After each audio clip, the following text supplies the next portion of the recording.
Allora, eccoci qua, c'è stato questo congresso annuale che si è tenuto in provincia di Padova. Ogni 4 anni. Eccola qua, ogni quadriennale. No, poi l'importanza ancor più si comprende. Che temi sono emersi? Quindi quali sono le problematiche che stanno più a cuore alla WILP? Beh, la prima in assoluto che questo governo deve metterci mano a queste basse pensioni.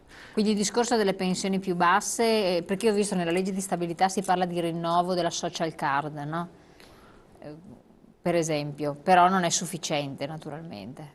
Poi c'è un altro punto che è barriere architettoniche, di qualunque tipo e di qualunque livello, Certo, perché basta pensare con una carrozzina, a parte se entri, non vanno al bar, ma qualche volta vanno anche in altre realtà, se non c'è qualcuno che la spinge, perché ci dovrebbero essere le carosselle che certo, vengono portate avanti a mano, però se non magari non è c'è qualcuno dietro, e siccome che non ce n'è quasi mai, questo è un problema che io non conoscevo, cioè che non l'ho sentito dibattere fortemente nel nostro congresso fatto ad Abano Terme, e non tanto per le case in famiglia, ma se una di questi o uno di questi pensionati deve spostarsi per andare a fare la spesa o qualcosa, via dicendo, se trova 1 o 2 gradini, se non c'è qualcuno che li certo, aiuta. diventa una Qui c'è barriera, una legge che dovrebbe esserci, che abbattere queste barriere barriere architettoniche, architettoniche, sì.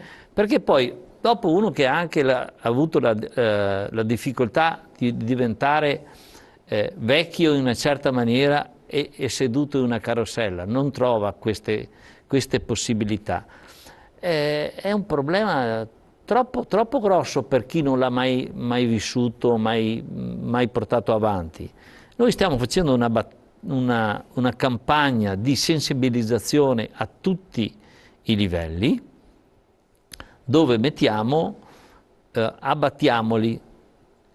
abbattiamo tutti questi ostacoli che ci sono in qualche maniera, e bisogna qui coinvolgere i comuni, coinvolgere le province, ma anche sulle strade, i marciapiedi delle strade, quello che può anche spingersi da solo, Fino a un certo punto, certo. ma non trova mai.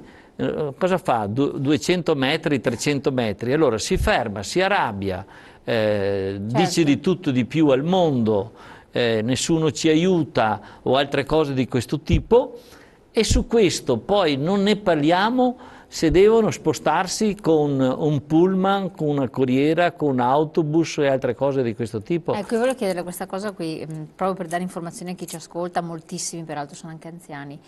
Che diritto ha un anziano che si trova davanti a queste barriere architettoniche, magari per andare alla posta, per fare un esempio, che cosa può fare?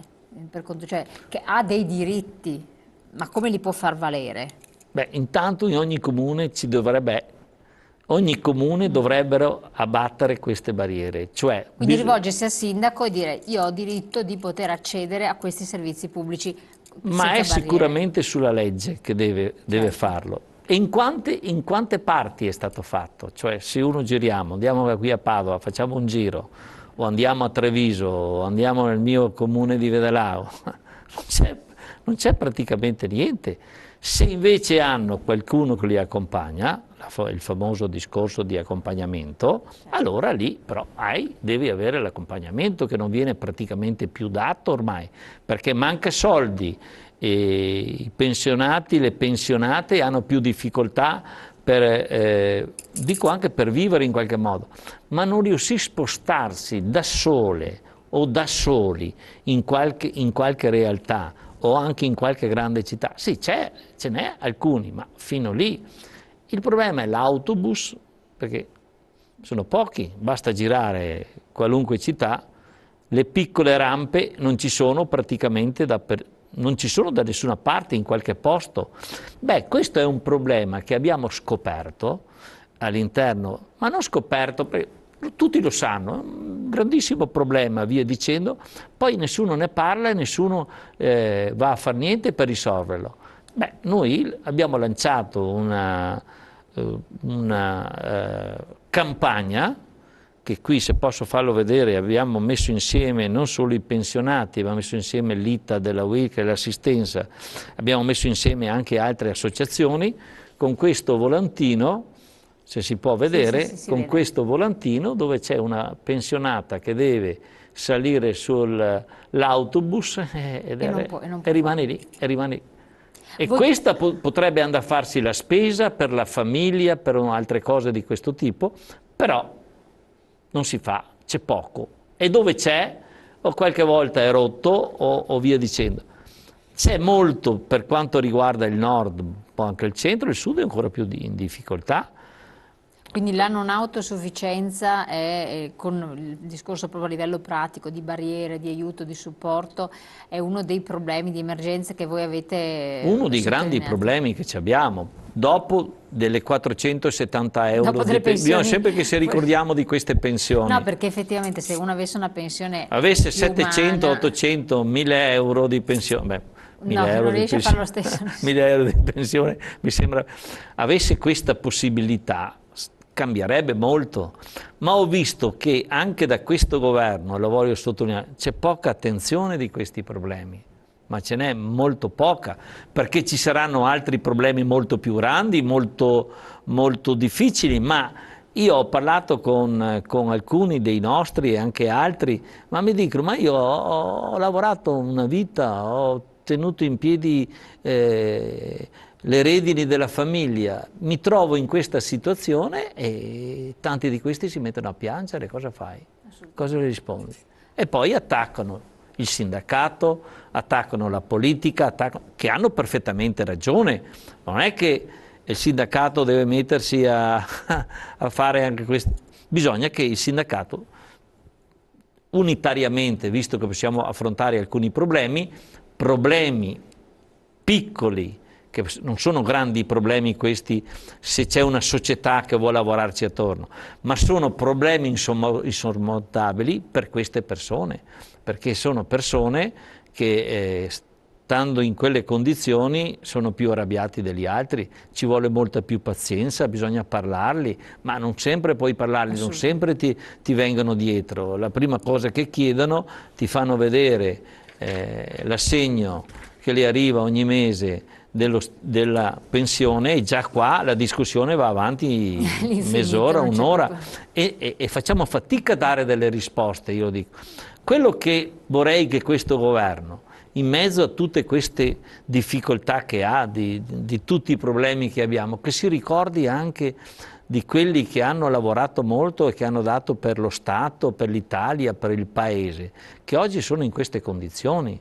Se uno ha una pensione di 1200 euro e magari ha anche la moglie che è in pensione anche lui, vabbè, io parlo della fascia più bassa, che è quella che ha più difficoltà, che noi dobbiamo dare più attenzione, che dobbiamo aiutarli di più, dobbiamo parlare. Io ringrazio questa televisione che ha il coraggio di affrontare questi problemi. Bisognerebbe che questi problemi fossero ricordati in continuazione, perché qui è proprio il problema centrale delle disabilità che abbiamo nel nostro Paese e sono seguite molto poco. Il sindacato è mobilitato, oggi più che mai dà un'attenzione su questa problematica, ma noi abbiamo citato questo, ma ne possiamo citare anche altre cose.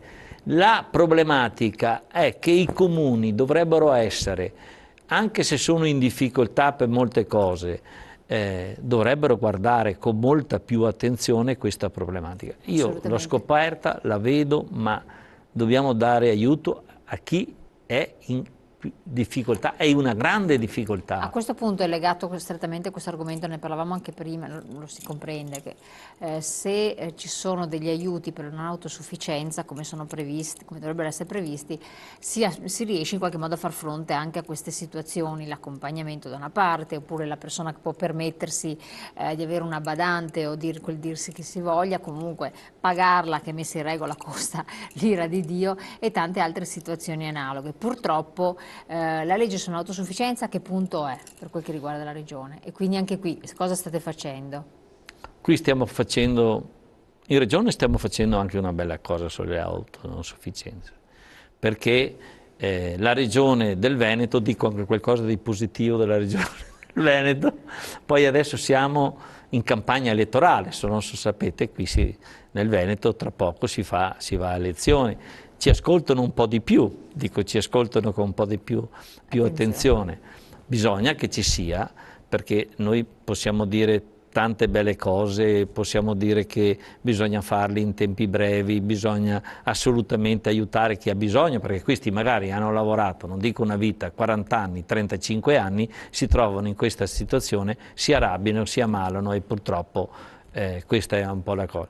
Noi siamo in una fase anche molto avanzata, bisogna trovare le risorse per poter portare avanti questa legge, ma non che deve essere data a associazioni che ci lavorano molto su questa realtà.